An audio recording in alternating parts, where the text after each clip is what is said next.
গণবিপ্লবের বা অভ্যুত্থানের পর যে সরকার গঠিত হয়েছে, সেই সরকার গঠন হওয়ার পরে তুরস্ক থেকে এটাই ছিল সর্বোচ্চ হাই প্রোফাইল একটি ডেলিগেশন। দুই দেশের স্বার্থ সংশ্লিষ্ট বিষয়ে আমরা আলাপ আলোচনা করলাম। তাদের এই সফরকে আমরা বাংলাদেশের জনগণের পক্ষ থেকে স্বাগত জানিয়েছি।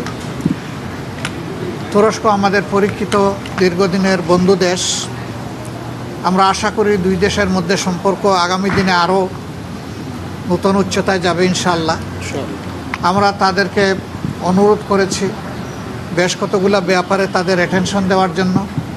প্রথমত, রোহিঙ্গা ক্রাইসিস নিয়ে বাংলাদেশ যে সমস্যার মধ্যে আছে, এটার একটা যৌক্তিক সমাধানের জন্য তারা যেন আন্তর্জাতিক উদ্যোগের অংশ হিসাবে এগিয়ে এসে তারা দায়িত্ব পালন করেন।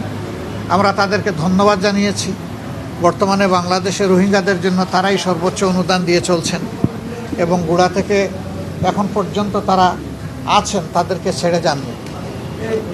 আমরা এরপরে দুই দেশের মধ্যে ব্যবসা বাণিজ্যের বিভিন্ন ক্ষেত্র নিয়ে আলোচনা করেছি, বিশেষ করে আমাদের চামড়া শিল্প, আমাদের পাট শিল্প, গার্মেন্ট শিল্প, আমাদের শিক্ষা, স্বাস্থ্য, ডিফেন্স ইন্ডাস্ট্রি, এই সমস্ত বিষয়ে আমরা ফ্রুটফুল আলোচনা করেছি। বাংলাদেশ সরকারের সাথে সহযোগিতা করার জন্য আমরা তাদেরকে আহ্বান জানিয়েছি। এট দ্য সেম টাইম বাংলাদেশে আইনের শাসন, অর্থনৈতিক ক্ষেত্রে সুশাসন,